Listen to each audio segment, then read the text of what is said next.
Lección número 6, en la bondad del Señor. Y el tema que vamos a abordar, con la ayuda del Señor también, es el quebrantamiento. Yo creo que la mayoría tienen los apuntes como para ir siguiendo un poco el tema que vamos a desarrollar con la ayuda de Dios. En primer lugar, vamos a decir lo que se confunde con el quebrantamiento, lo que no es quebrantamiento y que a veces parece serlo, por lo menos cuando todavía no tenemos un gran discernimiento espiritual. No es la tristeza por sí sola, no son los buenos modales, ni la suavidad en el trato. No es que tengamos que tratarnos mal, pero eso en sí no es quebrantamiento. No es un espíritu poético, y esto no va por los hermanos Mirón ni por Papi, sino porque a veces confundimos. Lo poético nos suena celestial y no siempre es así. Hay, de hecho, poesías que son contrarias al Espíritu Santo, al Señor. No son las emociones naturales. Este es el problema más grande. Ya vamos a explicar un poco este tema.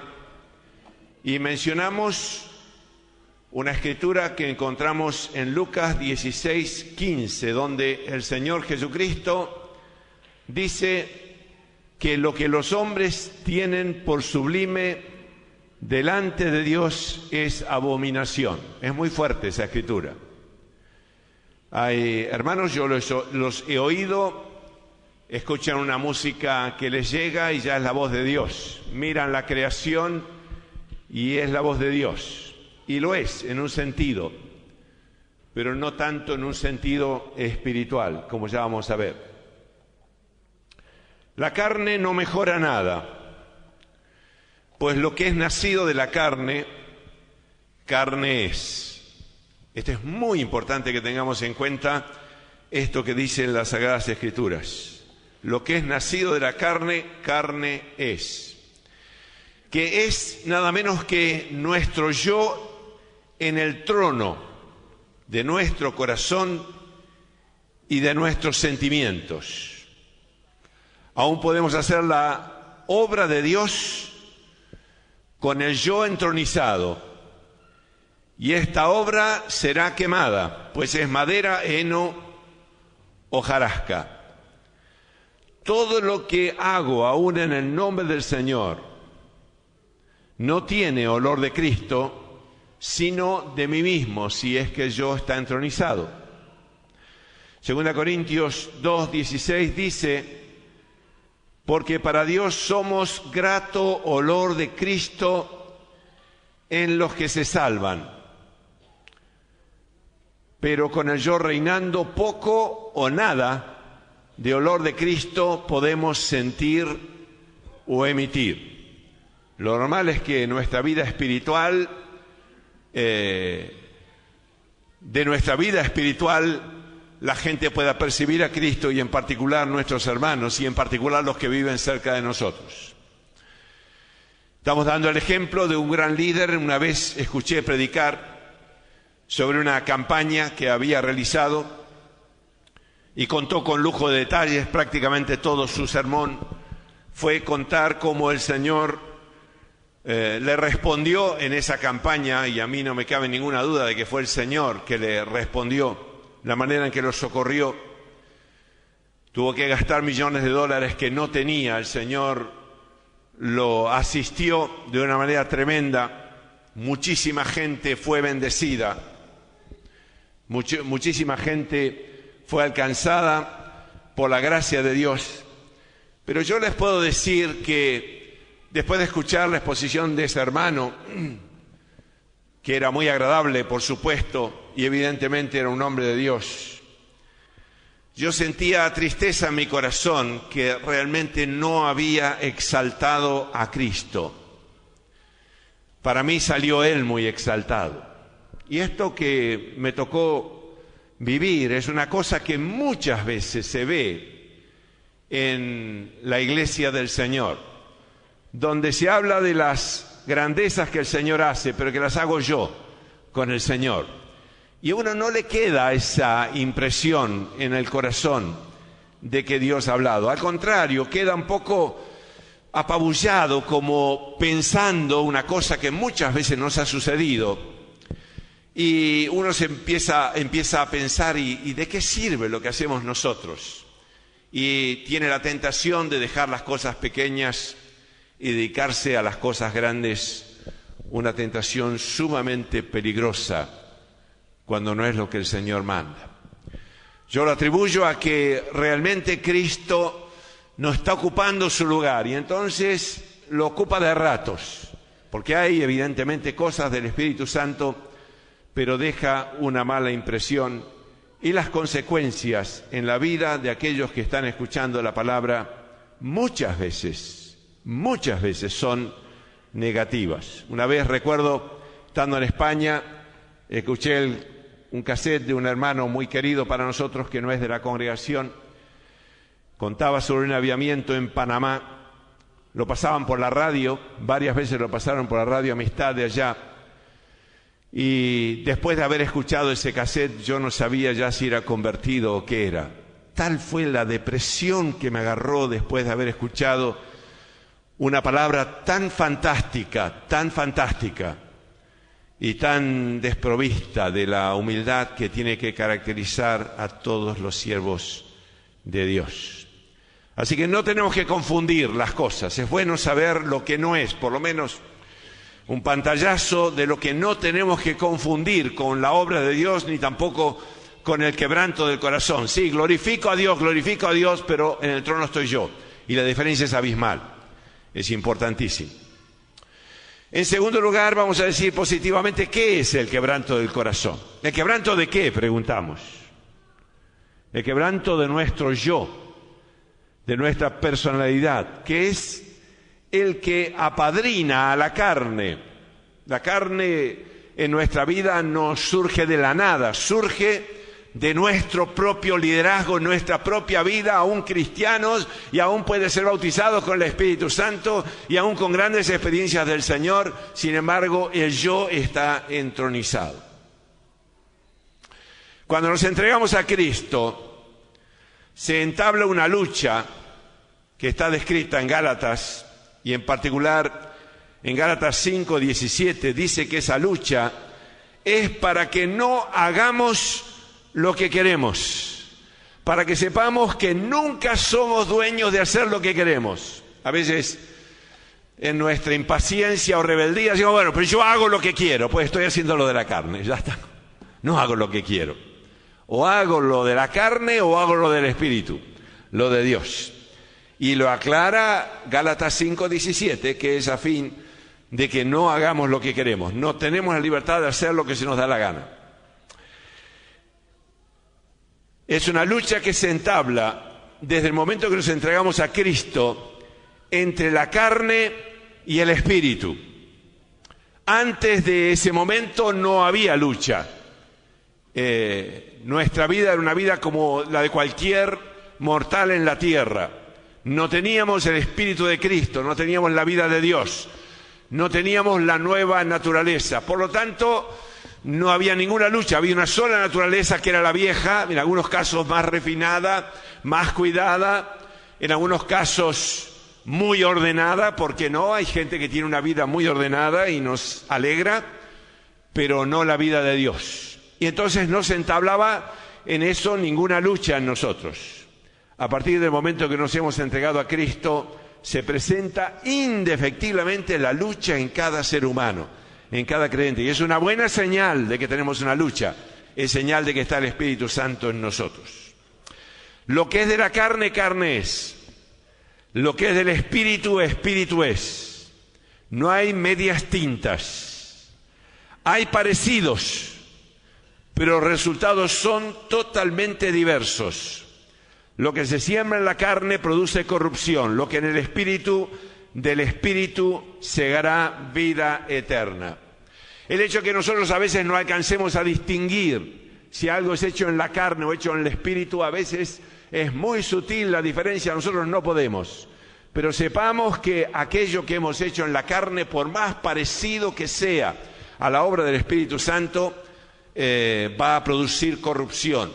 Y aquello que hemos hecho en el Espíritu, por más desacertado que nos haya parecido, por más difícil que nos haya sido hacerlo, por más torpes que nos hayamos sentido, si lo hemos hecho en el Espíritu, de eso vamos a cegar vida eterna. Normalmente nosotros aceptamos la dualidad carne-espíritu. Creo que todos los cristianos reconocemos que hay una lucha en nosotros que a veces se atenúa, a veces afloja, pero a veces se entabla fuerte en la vida y nos trae trastornos. Todos nosotros reconocemos la dualidad carne-espíritu, como lo expresa Pablo en Romanos 7, del 14 al 23, que recomiendo leerlo cuidadosamente. Identificamos la carne con todo lo que es malo. Esa identificación es muy fácil o es bastante sencilla, pero nos cuesta entender que algo sublime a nuestros ojos o de los hombres para Dios sea abominación, a menos que nuestro corazón haya sido quebrantado profundamente y podamos entender la diferencia. De allí la necesidad del quebrantamiento. La necesidad del quebrantamiento es por vivir la vida de Cristo, ya lo vamos a ver, es decir, el tema es vastísimo. Pero si nosotros vamos a distinguir entre lo carnal y lo espiritual es porque hemos sido quebrantados. Una persona no quebrantada jamás puede distinguir entre lo carnal y lo espiritual en ciertos momentos. Se va a confundir las cosas. Necesita estar quebrantado para poder experimentar ese discernimiento y ver esa diferencia. El problema mayor se presenta cuando hacemos compartir el trono a Cristo y el yo. Entonces hay una mezcla, y el problema con esta mezcla es que es muy común encontrarla en la iglesia. Si fuera una cosa rara de encontrar, bueno, es una enfermedad rara, pero es una enfermedad muy común encontrar en la iglesia. Por momentos trabajamos para nuestro nombre, para nosotros, por momentos para Cristo. Un corazón quebrantado lo hace todo para Él y sabe renunciar a sí mismo a cada momento y en cada circunstancia. Como dice 1 Corintios 13:5, no busca lo suyo. En otra parte dice el apóstol Pablo, todos buscan lo suyo propio, no lo que es de Cristo Jesús, quejándose de esa falta de entrega por parte de algunos hermanos a Dios. Ahora, cuando decimos esto, tampoco hay que alarmarse, ni poner un detector en nosotros de la obra del Espíritu y otro de la obra de la carne. No hay que alarmarse. Esto es propio de nuestra inmadurez. No es una cosa terrible, es una cosa, vamos a verlo, vamos a ver en 2 ejemplos que vamos a tener, cómo con la madurez viene el quebranto del corazón, el quebranto de la vida. No es una cosa que sucede a partir de un momento determinado. Puede ser que un momento determinado sea el que dé el golpe de gracia a nuestro yo, alabado sea Dios. Puede ser que en muchísimos hermanos nunca llegue ese momento determinado y pasen la eternidad sin haber experimentado un golpe de gracia a su yo, y que han hecho en parte una obra en la carne y un parte en la obra en el Espíritu. Y por la gracia de Dios lo que han hecho en el Espíritu, de eso van a cegar vida eterna, y de lo que han hecho en la carne no van a cegar nada, sino corrupción. Pero es una cosa normal en la vida del creyente. Lo que ocurre es que la voluntad de Dios es que esto no se perpetúe en nosotros, ni lo demos como por hecho vivir de esta manera. Sepamos que tenemos que avanzar, y entre las cosas que tenemos que alcanzar es el destronamiento de nuestro yo, que no se produce así nomás, sino se produce por obra y gracia del Espíritu Santo en nuestra vida. Hay una mezcla común, decíamos, de encontrar. Por momentos trabajamos para nuestro nombre, para nosotros. Sin darnos cuenta, estamos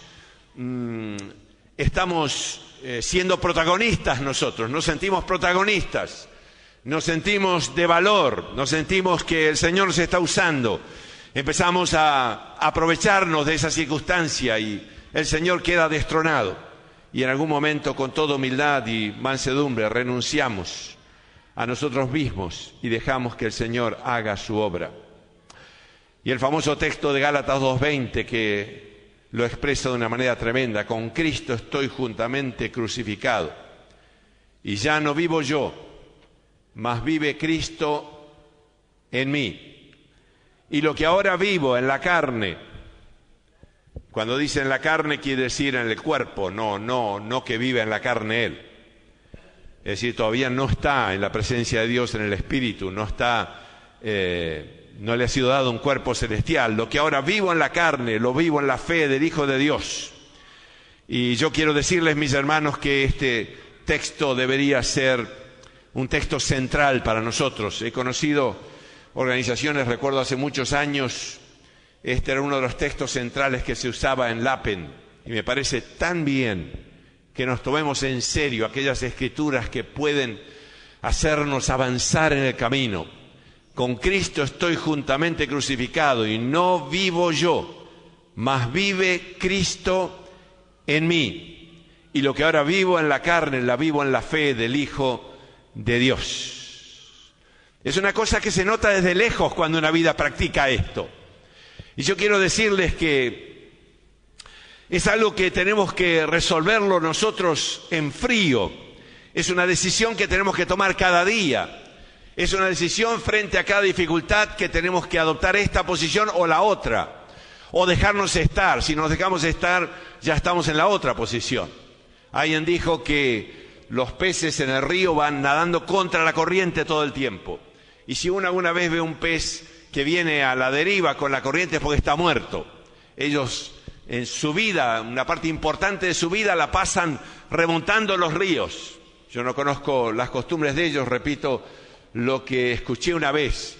Y así decía la vida del cristiano, el cristiano que deja de luchar y de esforzarse en el Señor y de buscar de Dios, la corriente lo lleva. La corriente de este mundo no es favorable a nuestra vida espiritual, es favorable a nuestra carne. Por lo tanto, todo nos ayuda para que nos arrastre la corriente y nuestras vidas sean vidas intrascendentes, vidas que no glorifiquen el nombre del Señor.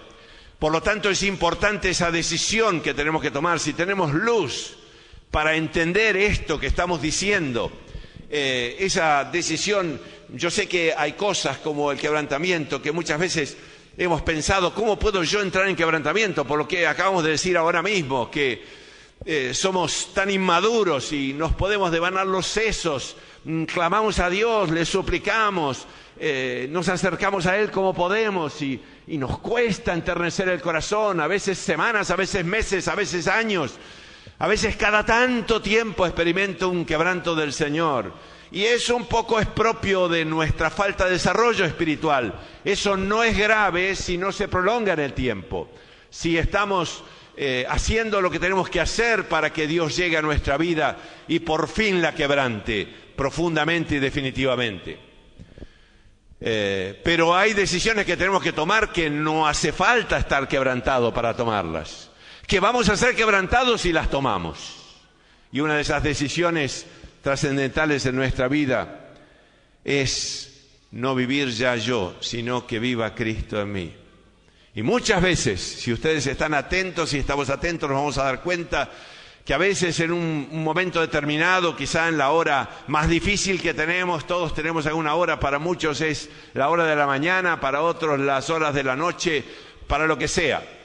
En un momento así, si estamos dispuestos a identificarnos con Cristo cuando viene la avalancha de pensamientos, de cosas negativas, y esto, pero si yo he muerto con Cristo, ¿qué problema me hago? Y me identifico con Él.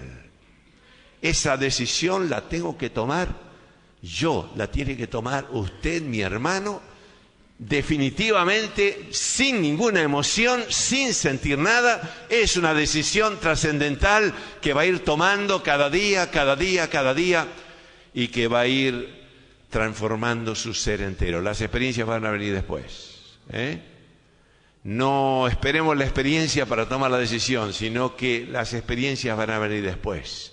Una vez que hayamos obedecido vez tras vez a lo que el Señor nos manda, identificarnos con Él, no vivir nosotros. ¿Qué tengo que defenderme?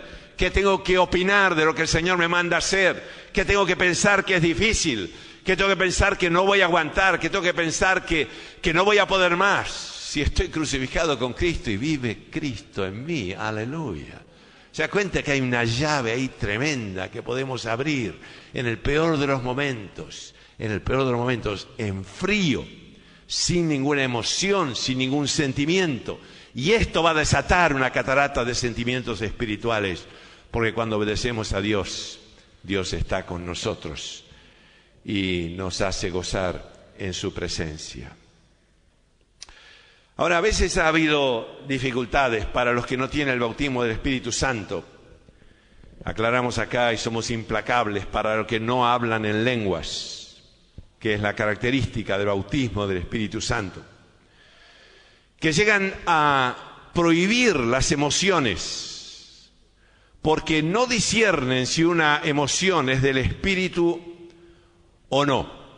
A mí me ha tocado estar en congregaciones, incluso en un campamento, que recuerdo los niños lloraban y uno de los líderes vino y dijo: basta, basta, basta, porque a lo mejor ahora se produce una reacción en cadena, que saben los psicólogos, yo no entiendo nada, y quedan todos llorando, no sirve para nada, sería un desastre. Pero qué difícil es decirlo para quien no tiene siquiera el bautismo del Espíritu Santo. Y luego que tiene el bautismo del Espíritu Santo, para quien tiene el yo entronado. Si tiene el yo entrenado, no va a discernir, no va a descubrir, no va a saber lo que realmente está pasando. A veces tienen razón, ese es el problema. No es un asunto que decimos sí o no a las emociones. A veces tienen razón. Otras veces están reprimiendo lo más precioso que el Espíritu Santo puede hacer en el corazón de un creyente. Y la vida espiritual, por lo menos de la congregación, se torna ritual y desprovista de todo sentimiento espiritual. Ponen un cartel: prohibido emocionarse. Y aquello es una muerte. Otros, opuestos a estos, tampoco lo perciben. No saben lo que es un sentimiento espiritual. Saben lo que son los sentimientos naturales. Y promueven las emociones. Y ellos mismos se emocionan. Mire que esto es muy común, en dirigir cultos, al predicar y todo. Promueven las emociones. Ellos mismos se emocionan, pero es natural. Procede de la carne y la carne no puede agradar a Dios. Si usted me hace elegir entre los unos y los otros, que los dos están mal, los que prohíben la emoción están mal y los que promueven la emoción están mal. Yo me quedo con los primeros que prohíben, porque el desastre que puede hacer desatar las emociones en una congregación, emociones naturales, es muy grande. Le pongo un solo ejemplo que alguna vez hemos mencionado, cuando Moisés recibe de parte del Señor la palabra de que tiene que nombrar a Josué. Ya lo hemos mencionado en una oportunidad, recuerdo. Y después de nombrar a Josué y de bendecirlo, tenía que subir a la montaña para morirse. Ahora, todo esto se cuenta muy bien, pero hay que vivirlo. Estaba la familia, estaba Josué, que había vivido con él ya 50, 60, 80 años. Había estado muy cerca de él, había sido su maestro espiritual.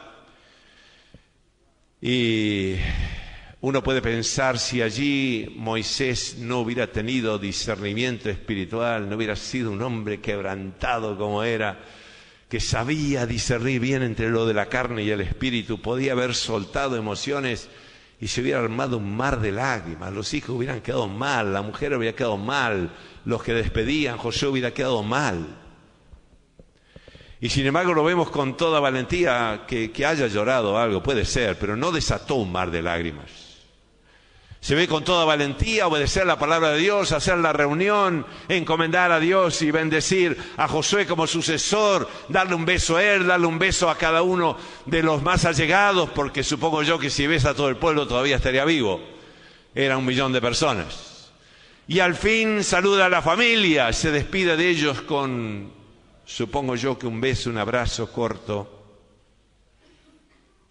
y da media vuelta y se va, sin llorar casi. Tuvo que reprimirse, porque era un ser humano. Las emociones naturales, cuando se sueltan, pueden producir el efecto contrario de lo que el Espíritu Santo quiere hacer. Y a veces disfrazan y ocultan la obra del Espíritu Santo. Por eso son peligrosas, por eso tantos hermanos se oponen sin saberlo. Lamentablemente se oponen, y a veces se oponen a las emociones del Espíritu, que son tan preciosas, tan necesarias en nuestra vida espiritual. Una vida quebrantada es aquella que puede buscar al Señor y quebrantarse. Sentir que el vaso se rompe cada vez, no solamente cuando somos tocados, sino cuando vamos a Él para que nos toque, para que nos transforme. Esto no es una vez por año, sino muy seguido, cada vez que nos lo proponemos. ¿Entiende lo que decimos? Es posible que no haya alcanzado la mayoría de esto, pero tiene que alcanzarlo, tiene que buscarlo.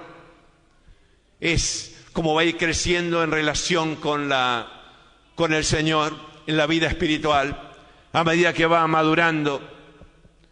De entrada es muy difícil. Más bien los quebrantos de corazón vienen porque el Señor viene sobre nosotros, a veces ni lo esperamos. O en un culto, en la presencia del Señor, somos quebrantados, pero nosotros solos ir a buscar la presencia del Señor. Qué difícil, ¿verdad? Qué difícil, es muy difícil. Podríamos fabricar allí algunas lágrimas, podríamos emocionarnos, pero uno se da cuenta que el corazón está duro. Es cristiano, es bautizado con el Espíritu Santo, está buscando que Cristo sea entronizado, pero el corazón está duro. En ese momento la mayoría se aburre, bosteza, se cansa, se levanta, ya oré lo suficiente, oró 5 minutos, ya no da más. Pero eso tiene que pasar, tenemos que avanzar.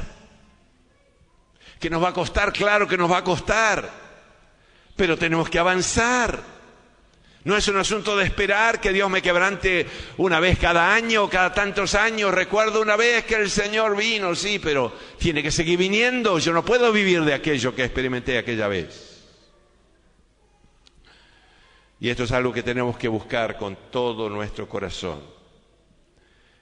Y lo normal es que cuando hayamos crecido en el Señor, nos apartemos para orar o estemos donde estemos orando, a lo mejor trabajando, podamos acercarnos a Él y el Señor toque el corazón, siempre, siempre.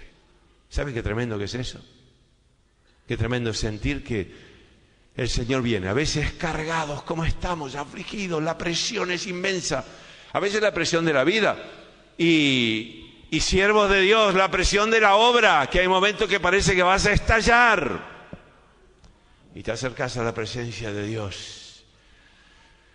Parece que ya no das más y sientes la presencia de Dios que quebranta el corazón. Se produce eso que dice en el Nuevo Testamento, echando toda vuestra carga sobre Él, porque Él tiene cuidado de vosotros. Y sentimos que la carga se va y nos levantamos o salimos de nuestro rato de oración renovados. No hacen falta psicólogos, no tengo nada contra ellos. No hacen falta psiquiatras, a veces son necesarios. Pero la presencia de Dios enternece el corazón. ¿Quién no ha experimentado esto acaso? Quizá aunque no todos los días, pero en un culto que el Señor vino y quebró el corazón. Parece que flotamos en el aire cuando nos vamos, ¿no? Qué gozo, qué paz. Mi hermano, eso que se produce cuando Dios viene a nosotros, nosotros podemos ir a Él. Les doy una buena noticia. Y tiene que ser así, porque nuestra vida espiritual va a ser rica en Dios. Y eso hablará de que el yo está destronado y Cristo está en su verdadero lugar en nuestra vida espiritual. Aleluya. Pero no nos desanimemos, sigamos el camino, porque esos quebrantos son posibles y más cuando avanzamos. Es difícil trabajar para el Señor y no experimentar esos quebrantos profundos.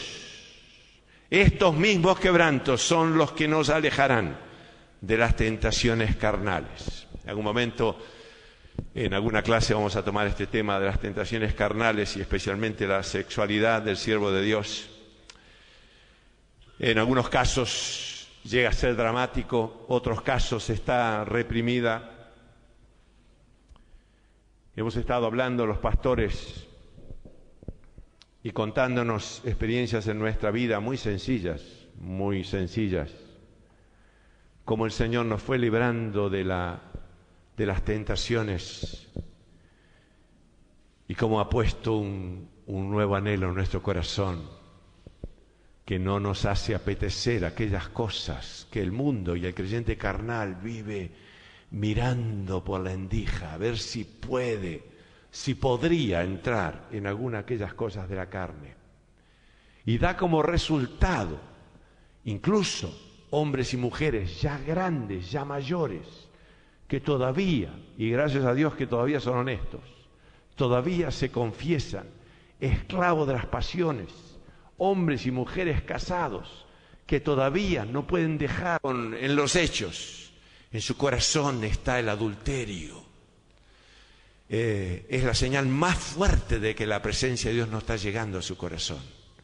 Porque si el Señor toca tu vida, empieza a cambiar tus gustos y empieza a librarte. Al conocer la verdad nos hace libres. Siervo de Dios no hay que llevar, y futuro siervo de Dios, no hay que llevar la concupiscencia encima, ni pensar que es una atadura que vamos a tener por toda la vida. No, cuanto antes nos desembaracemos de todo eso. No digo que ya somos ángeles de Dios, no se fíe de ninguno de nosotros por las dudas, pero que es otra manera vivir así para la gloria del Señor, es otra manera. Alabado sea el nombre del Señor. Y por fin quiero que veamos rápidamente dos puntos finales. Uno, los quebrantos involuntarios, y el otro, los quebrantos voluntarios. En Juan 13, 36 a 38, termina el Señor Jesús diciendo: tu vida darás por mí. Se lo está diciendo a Pedro. Pedro acaba de decirle que va a dar su vida por el Señor. Que el Señor está dudando, pero que no dude porque Él la tiene claro. Él ha decidido dar su vida por el Señor y no podemos dudar de la honestidad de Pedro. Porque si algo tenía de bueno Pedro, era un hombre honesto. Y el Señor le dice: tu vida darás por mí. De cierto te digo, no cantará el gallo sin que me hayas negado 3 veces. Mateo 26, 69 a 74, rescato unos pocos versículos. Un poco después, acercándose los que por allí estaban, dijeron a Pedro: verdaderamente tú eres de ellos, porque aún tu manera de hablar te descubre. Entonces él comenzó a maldecir y a jurar. Vaya apóstol, vaya San Pedro, ¿no? Empezó a maldecir y a jurar: no conozco al hombre. Y enseguida cantó el gallo. Entonces Pedro se acordó de las palabras que Jesús le había dicho: antes que canta el gallo me negarás 3 veces. Y saliendo fuera, lloró amargamente. Yo creo que si había una prueba terrible para Pedro, era esta. Y salió en razón de aquella bravuconada de él: todos te pueden dejar, pero yo no te voy a dejar. Pedro todavía no era un hombre espiritual. Era un hombre entregado en las manos de Dios. Estaba queriendo que Cristo gobierne el corazón, pero cada rato se le subía el yo al corazón de nuevo. Eso no lo contestó Cristo. Yo pondré mi vida por ti, todos te van a dejar, yo no te voy a dejar. Eso no lo dijo el Señor, eso lo dijo el yo de Pedro. Todavía no sabía el cómo manejarse. Todavía estaba en esa etapa que quizá muchos de los hermanos están, principalmente por ser nuevos en las cosas de Dios, no tener muchos años. Y no alcanzamos a descubrir con qué vamos a glorificar a Dios, y a veces lo hacemos mal. Y Pedro en esta ocasión lo hizo mal. Y el Señor le había avisado, pero bueno, fue imposible detenerse. La cosa se vino así, de esa manera. Él no pudo pararla, estaba allí en el patio del sumo pontífice, aparecían los siervos, una sierva, una criada, le decía: tú eres de ellos, tu habla es semejante, y el otro venía y también se lo decía. La situación de él era harto incómoda, cada vez se sentía peor, y la vida de Pedro se derrumba, y llega a jurar y a blasfemar. La verdad que si fuéramos nosotros no lo dejamos entrar en el cielo a este, Juró y blasfemó que no conocía a ese hombre, ni siquiera el nombre de Jesús. Qué terrible. Pero esos fueron los pasos de su caída. Ahora, me gustaría que veamos los pasos para su restauración. No fue fácil la restauración de Pedro. Tan profunda era la caída que era muy difícil levantarse. ¿Quién se levanta con una condenación como la que tenía? Imagínense, el Señor había dicho: el que me negare delante de los hombres, yo también le negaré delante de mi Padre. Y Pedro lo había escuchado. Y no era tonto Pedro. Se acordaba de todas esas palabras y muchas otras palabras. Y Pedro se sentía profundamente condenado. Fue quebrantado. En un nivel fue quebrantado cuando por tercera vez juró y blasfemó y cantó el gallo. Se acordó de las palabras de Jesús, y la palabra de Jesús trabajó en el corazón. Tuvo que ir afuera para llorar amargamente. ¡Aleluya! ¡Qué bueno! Qué problema es cuando no podemos llorar nuestros pecados, ¿no? Y bueno, lo hice. ¿Y qué va a hacer? Yo soy así. No dijo nada de esto. Lo hice y soy así. Lloró amargamente. Y parecería ser que su llanto duró horas, en aquella la noche más larga de su vida.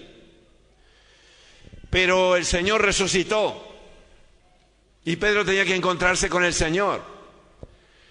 Y le daba vergüenza encontrarse con el Señor después de lo que había hecho. Pero a la vez, gracias a Dios, sabía que tenía que encontrarse con el Señor. Hay otro personaje siniestro que le daba vergüenza encontrarse con Jesús, y en lugar de ir a encontrarlo fue y se ahorcó, ¿no? Pedro no se va a ahorcar porque ama al Señor. Qué diferencia, ¿eh? Me dice: pero caramba, pero Judas no podía haber pensado. No, es que no amaba al Señor. No amaba al Señor. No tenía nada que ver con el Señor. Era un hombre aprovechado de las circunstancias. Pedro ama al Señor, pero ahora ¿cómo arregla el lío que hizo? Para él no sabe si tiene arreglo. Pienso yo que estaría pensando: ojalá el Señor me tome como uno de sus jornaleros, como al hijo pródigo. Pero hay pasos para la restauración de Pedro. Hay pasos en los cuales interviene el Señor, y hay pasos en que interviene Pedro. Y es importante que esto suceda así en nuestra vida espiritual. En primer lugar, Lucas 24:12 dice: Pedro, sin embargo, levantándose, corrió al sepulcro, y cuando miró dentro vio solo los lienzos, y se fue a casa maravillándose de lo que había sucedido. Algunas mujeres han dicho de que él no está en el sepulcro. Casi todos los discípulos se quedaron. No se molestaron. Se quedaron ahí encerrados. 2 se fueron a Emaús, quizá no eran de los 12. En lugar de quedarse a averiguar, en lugar de ir al sepulcro, se quedaron. Estos de Emaús se van de Jerusalén. Y Pedro no aguanta, y junto con Juan corren al sepulcro. Y cuando llega se mete adentro, mira todo en orden. Y cuando miró dentro, vio solo los lienzos, se fue a casa maravillándose de lo que había sucedido. Cómo le golpearía el corazón. Cómo quería encontrar a Jesús otra vez. Él tenía que arreglar una cuenta. Segundo lugar, 1 Corintios 15:5 dice que el Señor Jesús apareció a Cefas, que es Pedro, y después a los 12. Hay una aparición de nuestro Señor Jesucristo. No sabemos exactamente el momento en que se produce, pero se produce antes que cuando el Señor se apareció a los 12. El Señor tenía una cosa especial con Pedro, porque sabía que Pedro no estaba bien. Y Él, no se olviden que es el gran pastor y obispo de nuestras almas, no se le escapa nada. Así que se le aparece a Cefas, lo dice allí en 1 Corintios 15. En Juan, tercer lugar, Juan 21:7, Pedro se tira al mar para ir al encuentro del Señor cuando se entera que es Él el que está a la orilla. Ellos están pescando. Yo pienso que es parte de su desaliento, de su desánimo. Ya no hay esperanzas para mí en la obra. Vamos a pescar, se lleva a otros con él. Quizá es un momento de rebeldía que produce la amargura, el no poder alcanzar la gracia de Dios o creer que no la podemos alcanzar. Y el Señor aparece en la costa, sabemos la historia del Evangelio de Juan. Y cuando se produce esa pesca milagrosa, uno de los discípulos le dicen, es el Señor el que está en la orilla. Y Pedro no puede aguantar, dice que se ciñe la ropa, se echa a la mar y va al encuentro de Jesús. ¿Se da cuenta, no? Siempre al encuentro de Jesús, no huyendo de Jesús. Al encuentro de Jesús, al encuentro de Jesús. Y en cuarto lugar, Juan 21, 15 a 19. Las famosas preguntas del Señor. ¿A quién se las hace? A Pedro. Y si estaban todos, sí, pero Pedro era el que necesitaba estas preguntas. ¿Me amas? Más que esto, ¿me amas? ¿Me quieres? Y Pedro fue restaurado aquel día. No nos cuenta los detalles. Pedro fue restaurado. Vemos el trabajo del Señor, el trabajo de Pedro por reencontrarse con el Señor. Hay muchos que están experimentando estos quebrantos no buscados. Yo creo que no hay ningún creyente que en la vida pueda decir que no haya pasado por alguna de estas circunstancias. Quizá hay involucrado hermanos muchas veces, quizá está relacionado con la iglesia, el momento de prueba que pasa, quizá es directamente con el Señor. Las circunstancias pueden cambiar. Qué tremendo es cuando podemos correr hacia el Señor para arreglar nuestra situación. Hay hermanos que pasan 10, 15, 20 años, no arreglan su situación. Y algunos lo van a arreglar en el momento de morir. Ojalá, ojalá. Quedan ofendidos, quedan mal. Lo que me hicieron, no hay derecho a lo que a mí me hicieron. Y todo eso los va alejando del Señor. Como escuchamos esta noche, la palabra que escuchamos. Los va alejando del Señor. En lugar de acercarlos, los aleja, los aparta del Señor. Pedro va en busca del Señor. Necesita reencontrarse con Él. Muchos se engañan, pero es el momento de buscarle, porque después de esta gran desastre viene una gran bendición. Así son las cosas de Dios. Y Pedro no fue nunca más, escuche bien, el mismo.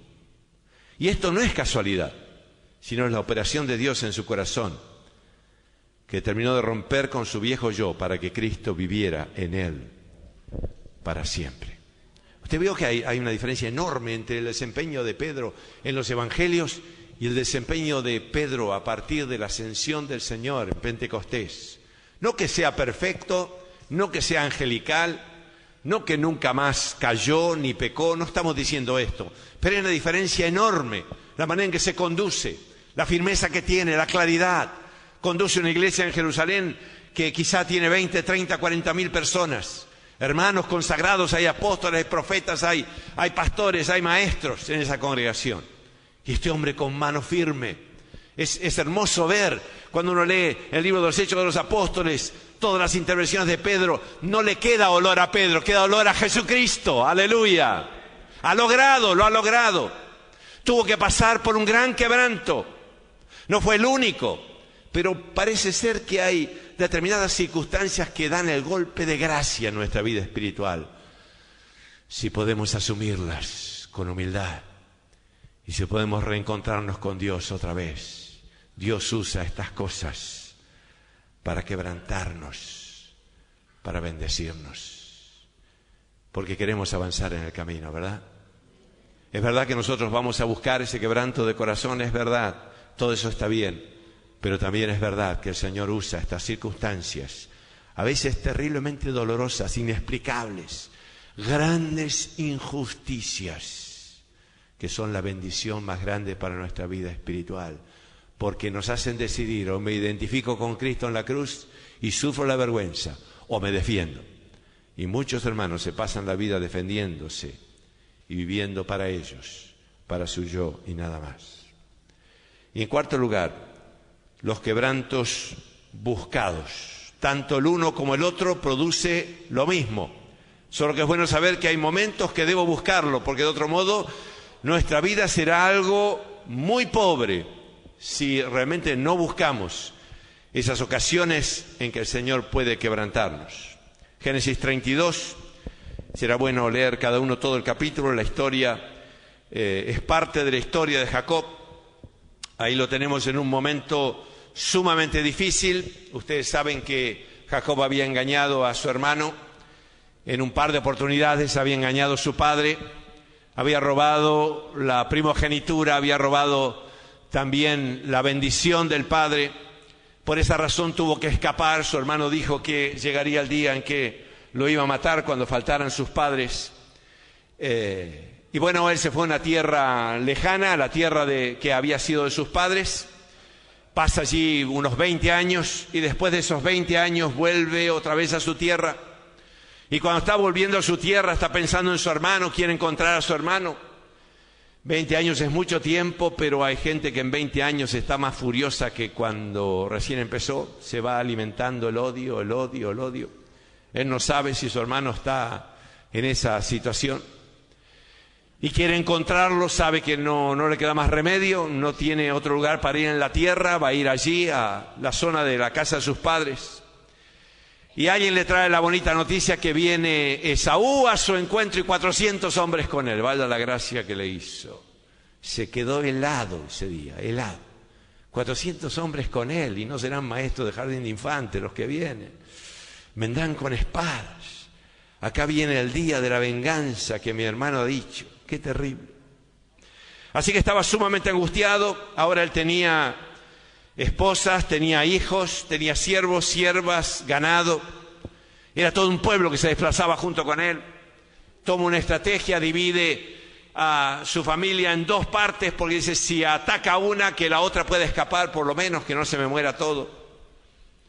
Y entonces leemos así se quedó Jacob solo. Pasó la familia, pasó todos los bienes del otro lado del arroyo de Jaboc. Él se volvió atrás otra vez y luchó con él un varón hasta que rayaba el alba. Una cosa muy extraña, pero evidentemente era una cosa espiritual lo que estaba pasando. Creemos en las experiencias que cuentan las Sagradas Escrituras. Aquella noche él se dispuso a orar, a clamar. Aquella noche, como en alguna ocasión hemos dicho, no se durmió. Podía tener todo el sueño del mundo, pero esa noche él tenía algo que hacer. Y tenía que encontrar paz porque no tenía. Tenía que encontrar victoria. Había aprendido dónde la iba a encontrar. Si Dios no se la daba, no se la daba a nadie. Quiero hacer una acotación importante. Esto no sucede en la vida de Jacob cuando él huye de la casa de su padre. Cuando él huye de la casa de su padre tiene un encuentro en aquel sueño en Betel, en donde Dios vino a Jacob. Ahora han pasado 20 años, ya ha aprendido a clamar, a orar, a buscar al Señor y a sufrir. Y ahora él sabe que tiene que venir al encuentro de Dios. ¿Se dan cuenta de la diferencia, no? No se lo podían pedir cuando Jacob huyó de la casa del padre, porque ahí se hubiera quedado dormido, y se quedó dormido. La cabeza en una piedra era la almohada y se quedó dormido, como un tronco. No es inconsciente, no tiene capacidad espiritual, está recién empezando el camino. Hasta tiene duda de la existencia de Dios. Y Dios, que lo sabe todo, dice, ahora te voy a dar una visioncita esta noche que no te va a olvidar nunca más. Y cuando se despertó a la mañana estaba asombrado, dice, qué terrible este lugar. Es casa de Dios y puerta del cielo. Ya no tiene que preguntarle a papá y a mamá, Dios existe, ya sabía que Dios existía. Muchos años más tarde Dios le dijo, anda a Betel ahora con toda tu familia, a ese lugar donde Dios te apareció.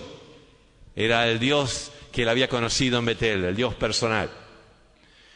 Pero no tenía fuerzas él para buscar a Dios. Vuelvo a repetir, ni siquiera hasta dudaría de muchas cosas de Dios, como nos pasa cuando empezamos el camino. Pero ahí en Betel Dios marcó el corazón y empezó un camino de fidelidad al Señor. pasaron 20 años y ahora está capacitado para él ir a buscar a Dios. Pasa la familia, Dios no le dice, no, ahora pasa la familia, luego vení, ponete a orar de tal hora a tal hora. No, Dios no le dice nada. Eso sabe que tiene que hacerlo él. Y sabe que si no lo hace va a morir, o puede morir toda la familia. Y eso ayuda mucho para quedarse despierto, ¿no? Porque uno dice, no sé, no puedo, yo no puedo, me duermo, no puedo. Los estudiantes de casa bíblica no pueden estudiar de noche. Los que hacen discipulado, no tengo tiempo. Pero Jacob tuvo tiempo de orar una noche entera, duró ahí. No insista mucho porque Dios lo va a poner una cosa así, va a tener que orar, ¿eh? Él se vuelve y se pone a luchar con un varón que es figura de la presencia del Señor. No vamos a analizar esto, sí sabemos que era un enviado del cielo. Así se quedó Jacob solo y luchó con él un varón hasta que rayaba el alba. Y fue tocado su cuerpo y marcado. Quedó cojo. Jacob reclama la bendición de Dios y no quiere otra cosa. No te voy a dejar hasta que no me bendigas. ¿Sabe cómo le gusta a Dios esa oración? Qué lindo. Ya tiene un siervo armado, fuerte. Si él afloja, la bendición no será la misma. Dios siempre te bendice porque es amplio, pero no va a ser lo mismo.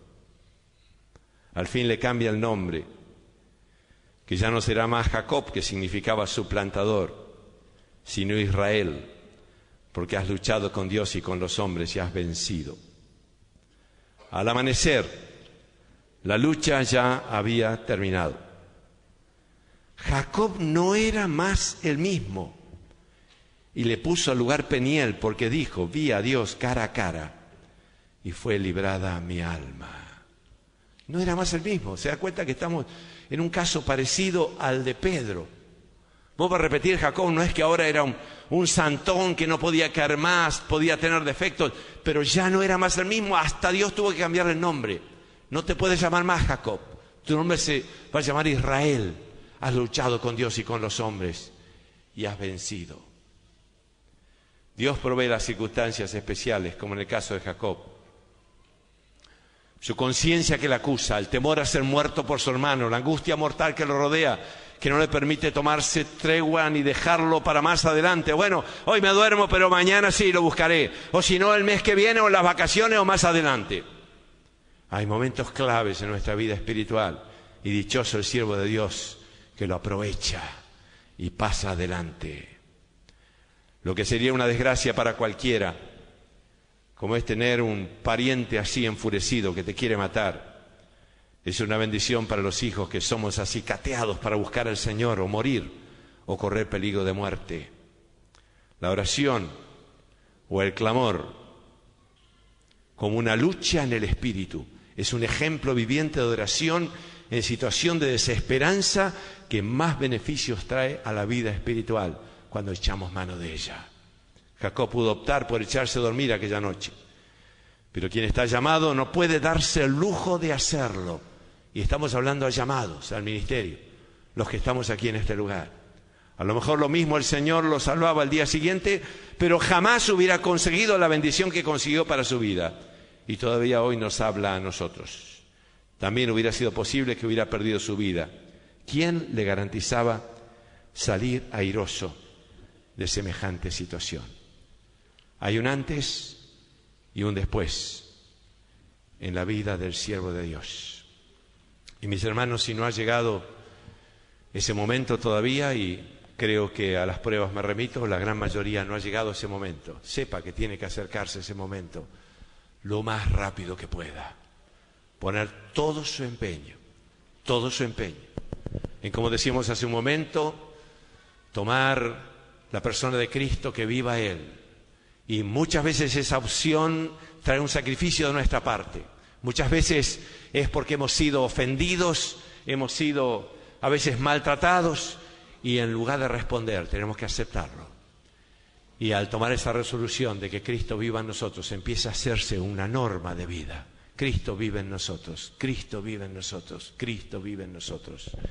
Y el Señor se va a encargar de traer estos golpes de gracia en nuestra vida espiritual, para que ya no seamos más la misma persona. Pedro se transformó en el gran apóstol, que pudo ser de bendición a los creyentes de su tiempo y todavía hoy es de bendición para nosotros. Jacob se transformó en el gran Israel, el príncipe de Dios, cargado de defectos como estaba, las mismas pasiones, concupiscencias que nosotros, las mismas luchas, pero también el mismo Dios que nosotros tenemos, del cual hecho mano. Y Dios se encarga de ir llevándonos por estos caminos extraños. No nos extrañemos, quizá el problema más grande que tenemos, alguna vez lo hemos dicho, tenemos un montón de cosas hermosas en las congregaciones. El problema más grande que tenemos, que nos hacen mal las injusticias, nos ponen mal. ¿Cómo puede ser que a mí me lo hagan? ¿Cómo puede ser? Da gracias a Dios, da gracias a Dios. Y cuando viene esa injusticia, aférrate a la cruz de Cristo y repita el texto hasta que lo creas. Si lo crees hoy, mañana, pasado, pronto pasarás de grado. Y podrás ministrar en el Espíritu, podrás discernir en el Espíritu, que no es discernimiento de espíritu, sino discernir las situaciones. Esto es carnal, esto es espiritual, esto es para la gloria de Dios, esto no es para la gloria de Dios, no para juzgar a ningún hermano, sino para guiar a otros y para bendecir a otros. Amén. Que Dios os bendiga. Pastor Francisco.